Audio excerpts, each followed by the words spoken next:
B Ed notes विभिन्न राज्यों के सभी विश्वविद्यालयों के छात्रों और विभिन्न परीक्षाओं की तैयारी में सहायता के लिए तैयार किए गए हैं। कृपया लाइक, शेयर और कमेंट करें। बी.एड एक सेंट year paper 4 pedagogy of Hindi, Hindi का शिक्षा शास्त्र। एक वर्तमान शिक्षा प्रणाली में हिंदी पाठ्य पुस्तक की विशेषताएं एवं समीक्षा। भूमिका इंट्रोडक्शन। वर्तमान शिक्षा प्रणाली में पाठ्य पुस्तकों की भूमिका अत्यंत महत्वपूर्ण है, विशेष रूप से भाषा शिक्षण में। हिंदी, जो भारत की राजभाषा और व्यापक रूप से बोली जाने वाली भाषा है, उसके शिक्षण हेतु प्रयुक्त पाठ्य पुस्तकें न केवल भाषा ज्ञान प्रदान करती हैं, बल्कि सामाजिक, नैतिक और सांस्कृतिक मूल्यों के विकास में भी सहायक होती हैं। राष्ट्रीय शिक्षा नीति 2020 एनईपी 2020 के प्रभाव के तहत आज की हिंदी पाठ्य पुस्तकें और भी अधिक समावेशी, नवोन्मेषी और विद्यार्थी केंद्रित बन गई हैं। हिंदी पाठ्य पुस्तकों की विशेषताएं, की features of Hindi text books in current education system. बच्चा केंद्रित दृष्टिकोण, चाइल्ड सेंट्रिक अप्रोच। आज की पाठ्य पुस्तकें विद्यार्थी की जिज्ञासा और अनुभव को केंद्र में रखकर बनाई जाती हैं। रुचिकर कहानियां, संवाद, चित्र, गतिविधियां आदि का समावेश किया जाता है। 2. सृजनात्मकता और आलोचनात्मक सोच का विकास। निबंध, विचार विमर्श, चित्र वर्णन, कहानी लेखन आदि के माध्यम से बच्चों की सोचने और सृजन करने की क्षमता का विकास होता है। 3. स्थानीयता और विविधता का समावेश। विभिन्न राज्यों, भाषाओं और संस्कृतियों को सम्मिलित किया जाता है, जिससे विद्यार्थी भारत की विविधता को समझ सकें। क्षेत्रीय लेखकों और साहित्य का भी समावेश किया गया है। 4. भाषा की सरलता और स्तरानुकूलता। पाठ्य पुस्तकों की भाषा उम्र एवं कक्षा स्तर के अनुसार होती है। कठिन शब्दों के अर्थ दिए जाते हैं और शब्द भंडार का भी विकास होता है। 5. मूल्य शिक्षा का समावेश। नैतिकता, पर्यावरण जागरूकता, स्त्री शक्तिकरण, सहयोग आदि जैसे मूल्यों को कहानियों और कविताओं के माध्यम से प्रस्तुत किया जाता है। 6. गतिविधि आधारित शिक्षण, एक्टिविटी बेस्ड लर्निंग।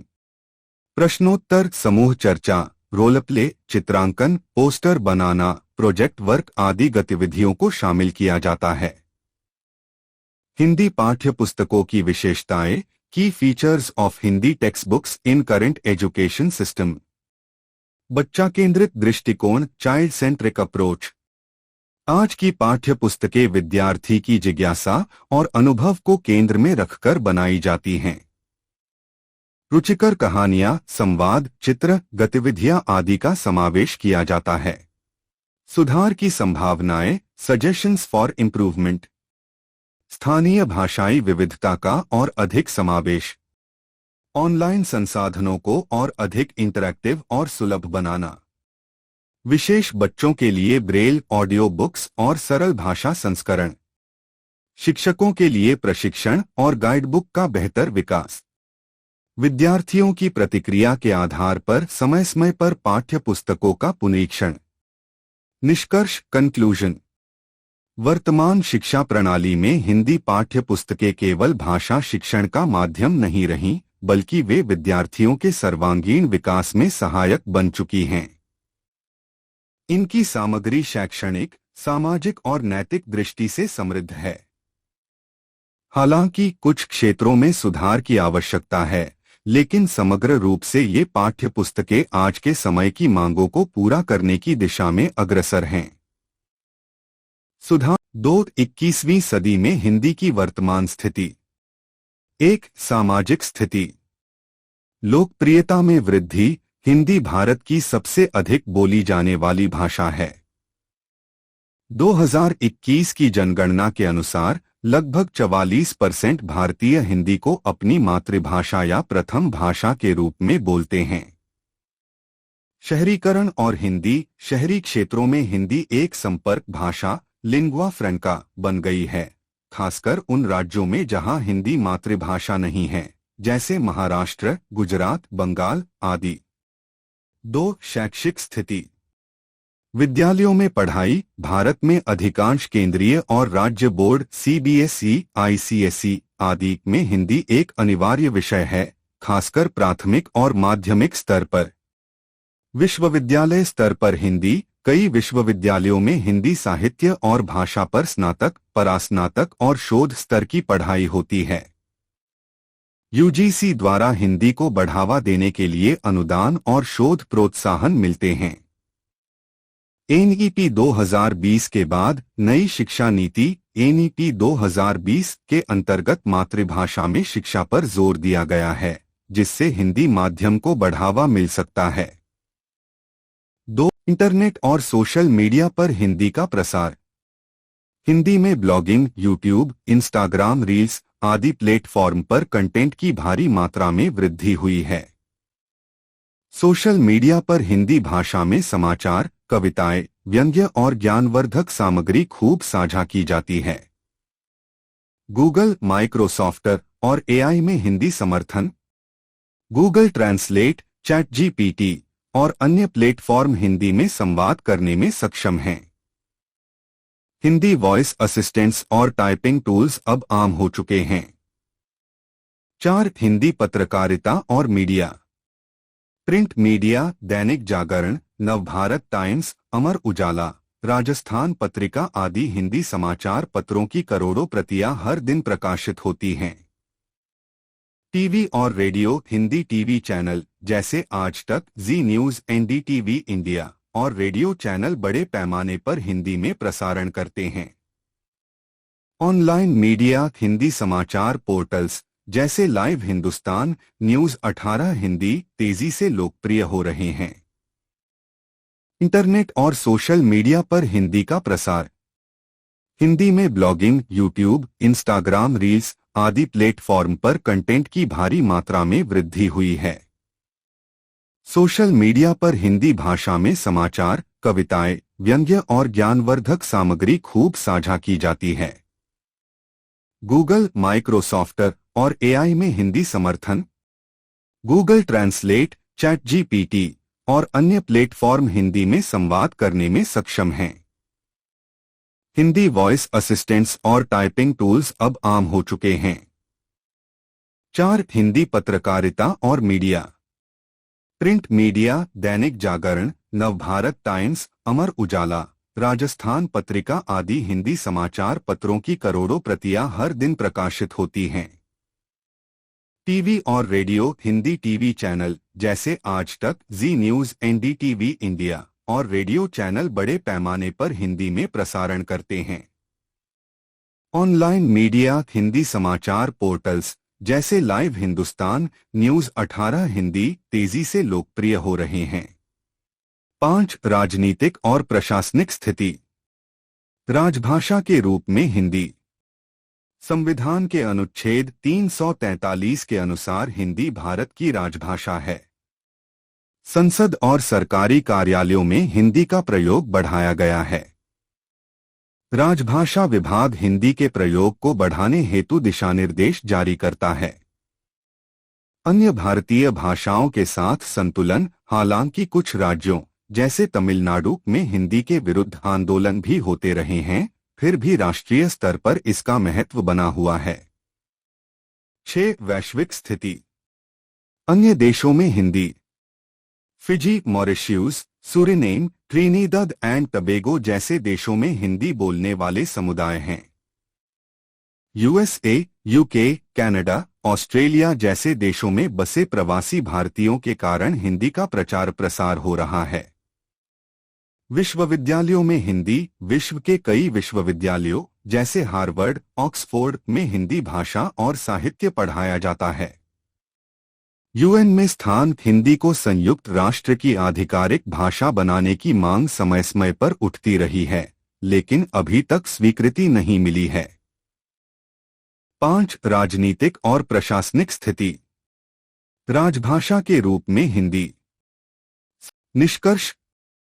21वीं सदी में हिंदी एक जीवंत, प्रासंगिक और विकसित होती भाषा है। यह तकनीक, साहित्य, शिक्षा और वैश्विक मंचों पर धीरे धीरे अपनी जगह बना रही है। हालांकि इसके सामने चुनौतियां भी हैं, जैसे अंग्रेजी का दबाव, भाषाई राजनीति और शुद्ध भाषा की कमी। यदि नीति निर्माता, शिक्षाविद और समाज मिलकर हिंदी को आधुनिक, वैज्ञानिक और व्यावहारिक भाषा के रूप में विकसित करें, तो यह न केवल भारत में बल्कि अंतर्राष्ट्रीय स्तर पर भी एक प्रभावशाली भाषा बन सकती है। 3 हिंदी अध्यापक के गुण एवं कर्तव्य। हिंदी अध्यापक के गुण, qualities of a Hindi teacher. एक श्रेष्ठ हिंदी अध्यापक में अनेक गुण होने चाहिए जो न केवल विषय की गहराई को समझने में सहायक हों, बल्कि छात्रों को प्रेरित करने और मार्गदर्शन देने में भी सक्षम हों। 1. भाषिक दक्षता, लिंग्विस्टिक प्रोफिशिएंसी। हिंदी भाषा का गहन ज्ञान हो, व्याकरण, वर्तनी, साहित्य, भाषा शैली, बोलचाल, लेखन आदि। उच्चारण शुद्ध और स्पष्ट हो। 2. साहित्यिक अभिरुचि, लिटरेरी इंटरेस्ट।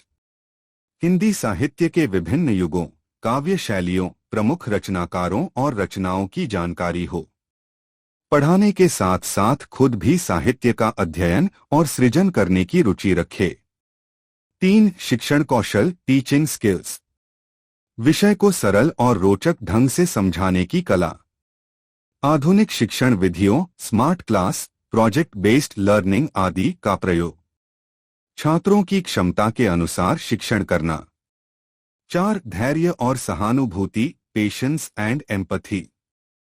हर छात्र को समझने और उसकी समस्याओं को सुलझाने में रुचि रखना। छात्रों के साथ मानवीय व्यवहार। 5. प्रेरणास्पद व्यक्तित्व, इंस्पायरिंग पर्सनालिटी। अपने आचरण, भाषा, व्यवहार और ज्ञान से छात्रों के लिए प्रेरणा स्रोत बनना। हिंदी भाषा के प्रति प्रेम और सम्मान पैदा करना। 1. भाषिक दक्षता, लिंग्विस्टिक प्रोफिशिएंसी। हिंदी अध्यापक के कर्तव्य, duties of a Hindi teacher. Hindi अध्यापक का कार्य केवल पाठ्यक्रम तक सीमित नहीं होता, बल्कि वह छात्रों के समग्र विकास और समाज निर्माण में भी योगदान देता है। 1. ज्ञान का संप्रेषण, इम्पार्टिंग नॉलेज। पाठ्यक्रम के अनुसार विषय वस्तु को व्यवस्थित और प्रभावशाली ढंग से पढ़ाना। छात्रों को भाषा की मूलभूत समझ देना, पढ़ना, लिखना, बोलना, सुनना। 2. भाषा के प्रति रुचि उत्पन्न करना। छात्रों में हिंदी भाषा और साहित्य के प्रति प्रेम जगाना। भाषाई गौरव का भाव पैदा करना। 3. साहित्यिक गतिविधियों का संचालन। भाषण, वाद विवाद, कविता पाठ, नाटक आदि आयोजनों में भागीदारी और नेतृत्व देना। हिंदी दिवस, कवि सम्मेलन, कहानी लेखन प्रतियोगिता आदि का आयोजन कराना। 4. छात्रों का मार्गदर्शन। छात्रों की भाषिक त्रुटियों को सुधारना। लेखन और वक्तृत्व कौशल को विकसित करना। 5. प्रशासनिक सहयोग। विद्यालय प्रशासन के कार्यों में भागीदारी। परीक्षाओं का संचालन, मूल्यांकन, रिपोर्ट तैयार करना। 6. स्वयं के ज्ञान का अद्यतन। नई शिक्षण पद्धतियां, तकनीकें और साहित्य का अध्ययन करते रहना। कार्यशालाओं, सेमिनारों और प्रशिक्षणों में भाग लेना। हिंदी अध्यापक के कर्तव्य, duties of a Hindi teacher. Hindi अध्यापक का कार्य केवल पाठ्यक्रम तक सीमित नहीं होता, बल्कि वह छात्रों के समग्र विकास और समाज निर्माण में भी योगदान देता है। निष्कर्ष, कंक्लूजन।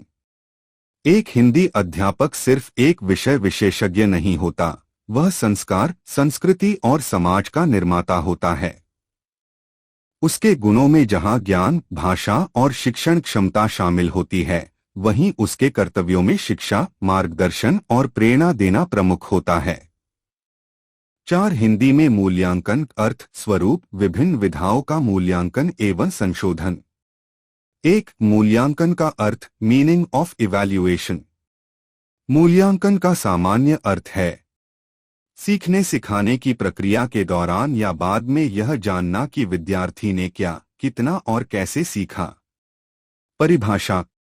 मूल्यांकन एक सतत प्रक्रिया है जिसके माध्यम से यह निर्धारित किया जाता है कि शिक्षण के उद्देश्यों की पूर्ति किस हद तक हुई है।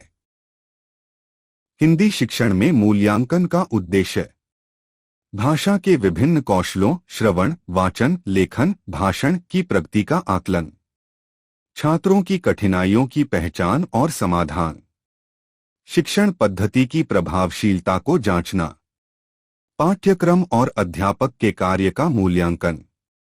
2 मूल्यांकन का स्वरूप nature types of evaluation. Hindi शिक्षण में मूल्यांकन के 3 प्रमुख स्वरूप होते हैं। 1 पूर्व मूल्यांकन प्री इवैल्यूएशन बटा डायग्नोस्टिक इवैल्यूएशन। कब होता है? पाठ पढ़ाने से पहले। उद्देश्य यह जानना कि छात्र को विषय की पूर्व जानकारी है या नहीं। उदाहरण शब्दकोश, व्याकरण के पूर्व ज्ञान की जांच। 2 सतत मूल्यांकन फॉर्मेटिव इवैल्यूएशन। कब होता है? शिक्षण प्रक्रिया के दौरान। उद्देश्य सीखने की प्रक्रिया को सुधारना और मार्गदर्शन देना। उदाहरण अभ्यास कार्य, गृह कार्य, मौखिक प्रश्नोत्तर, कहानी लेखन। 3 समाप्ति मूल्यांकन सम्मेटिव इवैल्यूएशन। कब होता है? शिक्षण समाप्त होने के बाद। उद्देश्य यह जानना कि छात्र ने पाठ को कितनी अच्छी तरह से सीखा। उदाहरण त्रैमासिक, अर्धवार्षिक या वार्षिक परीक्षा। हिंदी शिक्षण में मूल्यांकन का उद्देश्य। 3 हिंदी की विभिन्न विधाओं का मूल्यांकन evaluation of different aspects of Hindi language. A लेखन कौशल का मूल्यांकन राइटिंग स्किल इवैल्यूएशन। मूल्यांकन के घटक। वर्तनी की शुद्धता, व्याकरण का सही प्रयोग, विचारों की स्पष्टता, भाषा की प्रवाहता, रचनात्मकता। मूल्यांकन के तरीके। निबंध लेखन, पत्र लेखन, अनुच्छेद लेखन, कहानी बटा संवाद लेखन। बी वक्तृत्व कौशल बटा मौखिक भाषा का मूल्यांकन स्पीकिंग ओरल स्किल इवैल्यूएशन। मूल्यांकन के घटक। उच्चारण की शुद्धता, बोलने की स्पष्टता, आत्मविश्वास, विचारों की प्रस्तुति। मूल्यांकन के तरीके। मौखिक प्रश्नोत्तर, भाषण, कविता पाठ, समूह चर्चा, संवाद प्रस्तुति। बी वक्तृत्व कौशल बटा मौखिक भाषा का मूल्यांकन स्पीकिंग ओरल स्किल इवैल्यूएशन। मूल्यांकन के घटक। उच्चारण की शुद्धता, बोलने की स्पष्टता, आत्मविश्वास, विचारों की प्रस्तुति। मूल्यांकन के तरीके। मौखिक प्रश्नोत्तर, भाषण, कविता पाठ। सी श्रवण कौशल का मूल्यांकन लिसनिंग स्किल इवैल्यूएशन। मूल्यांकन के घटक। समझने की क्षमता, प्रतिक्रिया देने की क्षमता, ध्यान केंद्रित करने की क्षमता। मूल्यांकन के तरीके। श्रव्य सामग्री सुनाकर प्रश्न पूछना, कहानी सुनाकर सारांश लिखवाना, श्रवण के बाद मौखिक प्रतिक्रिया लेना। डी वाचन कौशल का मूल्यांकन रीडिंग स्किल इवैल्यूएशन। मूल्यांकन के घटक। स्पष्ट और शुद्ध उच्चारण, विराम चिन्हों का सही प्रयोग, समझने की क्षमता। मूल्यांकन के तरीके। पाठ अलाउड पढ़वाना, अनसीन पैसेज पढ़कर प्रश्नों के उत्तर देना, भावपूर्ण वाचन। डी वाचन कौशल का 4 मूल्यांकन में सुधार एवं संशोधन इम्प्रूवमेंट एंड रिमीडिएशन इन इवैल्यूएशन। मूल्यांकन के बाद आवश्यक सुधार क्यों? क्योंकि हर छात्र की सीखने की गति, क्षमता और शैली अलग होती है। मूल्यांकन केवल अंक देना नहीं बल्कि सीखने में सुधार करना है। संशोधन के तरीके रिमीडियल मेजर्स। अतिरिक्त अभ्यास कार्य, कमजोर छात्रों को विशेष अभ्यास देना। व्यक्तिगत मार्गदर्शन, एक एक करके छात्रों की गलतियां समझाना। समूह आधारित अध्ययन, सहयोगात्मक शिक्षा के द्वारा सुधार। ऑडियो विजुअल साधनों का प्रयोग, रुचिकर और प्रभावी शिक्षण। फीडबैक देना, मूल्यांकन के बाद छात्र को यह बताना कि वह कहाँ गलती कर रहा है। 4 मूल्यांकन में 5 निष्कर्ष कंक्लूजन। मूल्यांकन हिंदी शिक्षण की रीढ़ है। इसके माध्यम से शिक्षक न केवल छात्रों की प्रगति का आकलन करता है, बल्कि उन्हें सुधारने के अवसर भी प्रदान करता है। एक अच्छा हिंदी शिक्षक वही है जो मूल्यांकन को केवल परीक्षा तक सीमित न रखकर उसे निरंतर शिक्षण सुधार का माध्यम बनाए। 5 हिंदी प्रश्न पत्र निर्माण, आदर्श प्रश्न पत्र के सिद्धांतों का मूल्यांकन एवं संशोधन। 1. प्रश्न पत्र निर्माण का अर्थ, meaning of question paper construction. प्रश्न पत्र निर्माण का अर्थ है पाठ्यक्रम की निर्धारित विषय वस्तु एवं शिक्षण उद्देश्यों के अनुरूप ऐसे प्रश्नों का चयन और संयोजन जो छात्रों के ज्ञान, समझ, विश्लेषण और रचनात्मकता की सही जांच कर सके। 5. निष्कर्ष कंक्लूजन। 2. आदर्श प्रश्न पत्र के सिद्धांत, principles of ideal question paper. एक आदर्श प्रश्न पत्र को तैयार करते समय कुछ मूलभूत सिद्धांतों का ध्यान रखना आवश्यक है। नीचे उनके बारे में विस्तार से बताया गया है। 1. उद्देश्यों के अनुरूपता, कॉन्फॉर्मिटी विथ लर्निंग ऑब्जेक्टिव्स। प्रश्न पत्र को ब्लूम्स टैक्सोनॉमी के अनुसार विभिन्न स्तरों, ज्ञान, समझ, अनुप्रयोग, विश्लेषण, सृजन, मूल्यांकन पर छात्रों की क्षमता को जांचना चाहिए। 2. पाठ्यक्रम की पूर्णता, कवरेज ऑफ द सिलेबस। प्रश्न पत्र में पूरे पाठ्यक्रम के सभी महत्वपूर्ण भागों को उचित संतुलन के साथ शामिल किया जाना चाहिए। 3. विविधता, वैरायटी। प्रश्नों के प्रकार में विविधता होनी चाहिए। लघु उत्तरीय प्रश्न, दीर्घ उत्तरीय प्रश्न, वस्तुनिष्ठ प्रश्न ऑब्जेक्टिव, अपठित गद्यांश बटा काव्यांश पर आधारित प्रश्न। 4. स्तरीकरण, ग्रेडेशन। प्रश्नों को आसान से कठिन क्रम में क्रमबद्ध किया जाना चाहिए। 5. स्पष्टता, क्लैरिटी। प्रश्नों की भाषा सरल, स्पष्ट और भ्रमरहित होनी चाहिए। 6. समय और अंक का संतुलन, टाइम मार्क्स बैलेंस। प्रश्नों की संख्या, कठिनाई स्तर और समय का संतुलन इस प्रकार हो कि विद्यार्थी समय पर उत्तर दे सके। 7. निरपेक्षता और निष्पक्षता, इम्पार्शियलिटी। प्रश्न किसी भी धर्म, जाति, लिंग या क्षेत्र के प्रति पक्षपाती या अपमानजनक न हो। 8. रचनात्मकता को बढ़ावा, एनकरेजिंग क्रिएटिविटी। ऐसे प्रश्न हो जो विद्यार्थी को स्वतंत्र रूप से सोचने और अपनी भाषा में अभिव्यक्त करने का अवसर दें। 3. हिंदी में प्रश्न पत्र निर्माण की विशेषताएं।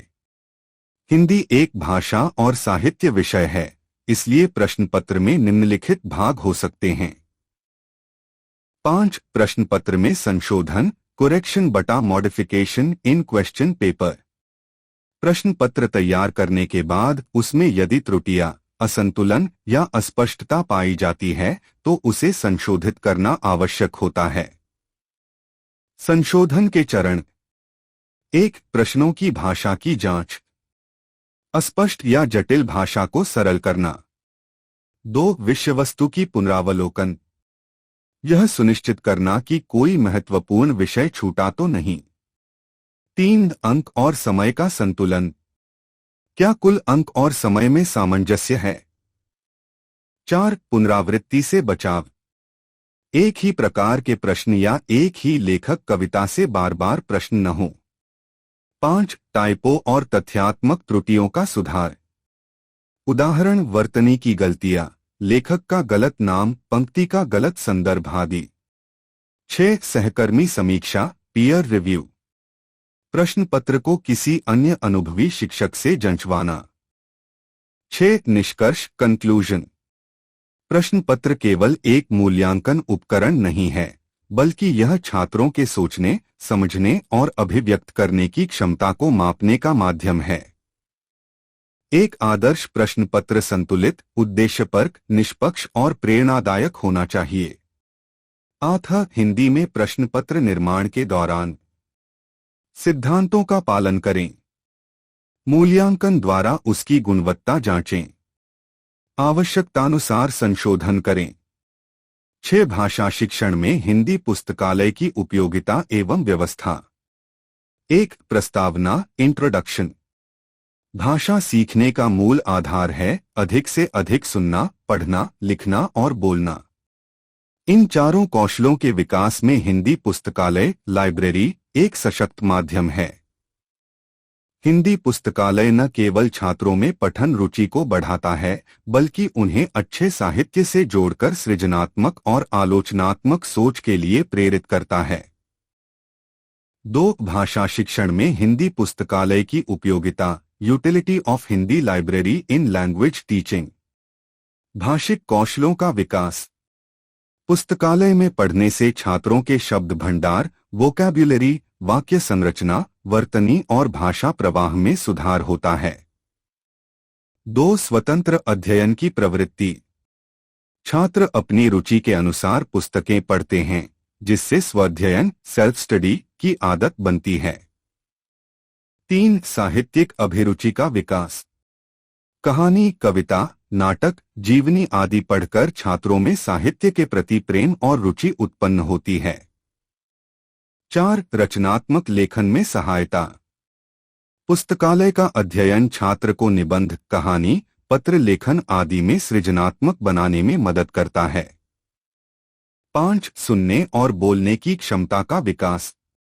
पुस्तकालय में आयोजित पाठक मंच, कविता पाठ, वाचन प्रतियोगिता आदि से मौखिक भाषा कौशल का विकास होता है। 6. परीक्षा की तैयारी में सहायक। पाठ्यक्रम आधारित पुस्तकों के साथ साथ रिवीजन गाइड, प्रश्न बैंक आदि की उपलब्धता। 7. समाज और संस्कृति की समझ। साहित्य पढ़कर छात्र भारतीय संस्कृति, सामाजिक मूल्यों और इतिहास को समझते हैं। हिंदी पुस्तकालय के संचालन हेतु शिक्षक की भूमिका। छात्रों को उपयुक्त पुस्तकें सुझाना, पठन प्रतियोगिताएं आयोजित करना, छात्रों को पठन डायरी लिखने हेतु प्रेरित करना, नियमित रूप से पुस्तकालय उपयोग की निगरानी करना। पुस्तकालय में हिंदी सप्ताह, कवि सम्मेलन, पुस्तक मेला जैसे कार्यक्रमों का आयोजन। चुनौतियां एवं समाधान, चैलेंजेस सॉल्यूशंस। चुनौती समाधान। छात्रों में पठन रुचि की कमी, कहानी पाठ, वाचन प्रतियोगिता से प्रेरणा देना। पुस्तकालय का सीमित उपयोग, टाइम टेबल में पुस्तकालय अवधि अनिवार्य करना। पुरानी या सीमित पुस्तकें नियमित रूप से नवीन पुस्तकें जोड़ना। रखरखाव की समस्या, छात्रों को उत्तरदायित्व देना, जैसे पुस्तकालय मॉनिटर। हिंदी पुस्तकालय के संचालन हेतु शिक्षक की भूमिका। छात्रों को उपयुक्त पुस्तकें सुझाना, पठन प्रतियोगिताएं आयोजित करना। 6. निष्कर्ष, कंक्लूजन। हिंदी पुस्तकालय भाषा शिक्षण का एक अनिवार्य अंग है। यह छात्रों के भाषा ज्ञान, साहित्यिक समझ और व्यक्तित्व विकास में महत्वपूर्ण भूमिका निभाता है। एक सुव्यवस्थित और समृद्ध हिंदी पुस्तकालय छात्रों को पुस्तकों से जोड़ने और जीवन भर पढ़ने की आदत विकसित करने का माध्यम बन सकता है। 7. हिंदी पाठ्यवस्तु का अर्थ एवं शिक्षाशास्त्रीय विश्लेषण। 1. हिंदी पाठ्यवस्तु का अर्थ, मीनिंग ऑफ हिंदी पाठ्यवस्तु। पाठ्यवस्तु, करिकुलम कंटेंट का सामान्य अर्थ। वह समस्त विषय वस्तु, ज्ञान, कौशल, जानकारी, मूल्य, साहित्य आदि जिसे किसी विशेष कक्षा या स्तर पर छात्रों को पढ़ाया और सिखाया जाता है। हिंदी पाठ्यवस्तु का आशय। हिंदी पाठ्यवस्तु से तात्पर्य है वह समस्त भाषिक और साहित्यिक सामग्री जो छात्रों को भाषा सिखाने और उनके भाषाई विकास के उद्देश्य से पाठ्यक्रम में शामिल की जाती है। इसमें शामिल होते हैं भाषा के 4 कौशल, सुनना, बोलना, पढ़ना, लिखना। साहित्यिक रचनाएं, कविता, कहानी, निबंध, नाटक, जीवनी आदि। व्याकरण, संज्ञा, सर्वनाम, काल, वाक्य, उपसर्ग, प्रत्यय आदि। लेखन कौशल, पत्र लेखन, अनुच्छेद, संवाद लेखन, निबंध आदि। अपठित गद्यांश, काव्यांश, समझ और अभिव्यक्ति के लिए। 2. हिंदी पाठ्यवस्तु के निर्धारण के आधार। हिंदी पाठ्यवस्तु को बनाते समय शिक्षाशास्त्रीय और सामाजिक आधारों का ध्यान रखा जाता है। मुख्य आधार: छात्र केंद्रित शिक्षा, लर्नर सेंट्रिक। भाषा की कार्यात्मकता, प्रैक्टिकल यूटिलिटी ऑफ लैंग्वेज। राष्ट्रीय शिक्षा नीति के निर्देश।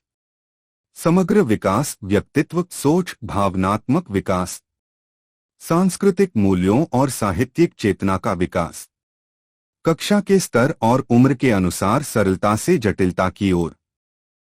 हिंदी पाठ्यवस्तु का आशय। हिंदी पाठ्यवस्तु से शिक्षाशास्त्रीय विश्लेषण, पेडागोजिकल एनालिसिस ऑफ हिंदी पाठ्यवस्तु। अब हम यह देखेंगे कि हिंदी पाठ्यवस्तु का शिक्षाशास्त्रीय विश्लेषण कैसे किया जाता है। भाषा विकास के दृष्टिकोण से। उद्देश्य पाठ्यवस्तु का योगदान। सुनने का अभ्यास, श्रवण आधारित गतिविधियां, कहानी वाचन। बोलने का विकास, कविता पाठ, संवाद, भूमिका निर्वाह। पढ़ने का विकास, गद्य, पद्य, पुस्तकालय पठन। लेखन का विकास, रचनात्मक लेखन, अनुच्छेद, निबंध। बौद्धिक विकास के दृष्टिकोण से। विश्लेषणात्मक क्षमता का विकास, विश्लेषण आधारित प्रश्नों से। आलोचनात्मक सोच, साहित्यिक समीक्षा, प्रश्नोत्तरी। कल्पनाशीलता, रचनात्मक लेखन। शिक्षाशास्त्रीय विश्लेषण, पेडागोजिकल एनालिसिस ऑफ हिंदी पाठ्यवस्तु। अब हम यह देखेंगे कि हिंदी पाठ्यवस्तु का शिक्षाशास्त्रीय विश्लेषण कैसे किया जाता है। भाषा विकास के दृष्टिकोण से। उद्देश्य पाठ्यवस्तु का योगदान। सुनने का अभ्यास, श्रवण आधारित गतिविधियां, कहानी वाचन। बोलने का विकास, कविता पाठ, संवाद, भूमिका निर्वाह। पढ़ने का विकास, गद्य, पद्य, पुस्तकालय पठन। लेखन का विकास, रचनात्मक लेखन, अनुच्छेद, निबंध। बौद्धिक विकास के दृष्टिकोण से। विश्लेषणात्मक क्षमता का विकास, विश्लेषण आधारित प्रश्नों से। आलोचनात्मक सोच, साहित्यिक समीक्षा, प्रश्नोत्तरी। कल्पनाशीलता, रचनात्मक लेखन। शिक्षाशास्त्रीय विश्लेषण, पेडागोजिकल। भावात्मक और नैतिक विकास। साहित्य के माध्यम से सहानुभूति, नैतिक मूल्य, देशभक्ति, सामाजिक जिम्मेदारी जैसे गुणों का विकास। सामाजिक और सांस्कृतिक दृष्टिकोण से। विभिन्न रचनाओं के माध्यम से भारतीय समाज, परंपराओं, संस्कृति की जानकारी। क्षेत्रीय विविधताओं और लोक साहित्य को जानने का अवसर। शिक्षण विधियों के संदर्भ में। हिंदी पाठ्यवस्तु ऐसी होनी चाहिए जो विभिन्न शिक्षण विधाओं को बढ़ावा दे। विधा पाठ्यवस्तु में प्रयोग। पाठ चर्चा विधि साहित्यिक पाठों में। गतिविधि आधारित शिक्षण, व्याकरण और लेखन। दृश्य श्रव्य विधि, कविता, नाटक। सहगामी विधियां, वाद विवाद, नाट्य मंचन, कहानी लेखन। भावात्मक और नैतिक विकास। साहित्य के माध्यम से सहानुभूति, नैतिक मूल्य, देशभक्ति, सामाजिक जिम्मेदारी जैसे गुणों का विकास। 4 हिंदी पाठ्यवस्तु की प्रभावशीलता बढ़ाने के उपाय। कक्षा स्तर के अनुसार सरल एवं आकर्षक सामग्री का चयन। बाल साहित्य का समावेश, बाल कविताएं, लोक कथाएं, प्रेरक कहानियां। समसामयिक विषयों को पाठ्यवस्तु में स्थान देना। भाषा कौशलों को संतुलित रूप से विकसित करने वाले पाठों का चयन। मल्टीमीडिया और तकनीक के प्रयोग योग्य पाठ्यवस्तु। 5 निष्कर्ष, कंक्लूजन। हिंदी पाठ्यवस्तु एक ऐसी शैक्षणिक संरचना है जो न केवल भाषा को सिखाने का कार्य करती है, बल्कि छात्रों में मानवता, संस्कार, सोचने की शक्ति और सृजनात्मकता का विकास भी करती है। एक अच्छी हिंदी पाठ्यवस्तु वह होती है जो विद्यार्थियों की भाषिक आवश्यकताओं को पूरा करे, उनके मनोरंजन व ज्ञान का साधन बने और उन्हें सजग, जागरूक और सशक्त नागरिक बनने में सहायता करे। 4 हिंदी पाठ्यवस्तु की प्रभावशीलता बढ़ाने के उपाय। कक्षा स्तर के अनुसार सरल एवं आकर्षक सामग्री का चयन। बाल साहित्य का समावेश, बाल कविताएं, लोक कथाएं, प्रेरक कहानियां। प्रिय विद्यार्थियों, कृपया इन वीडियो का लिंक अपने सभी मित्रों और सहपाठियों के साथ साझा करें। धन्यवाद।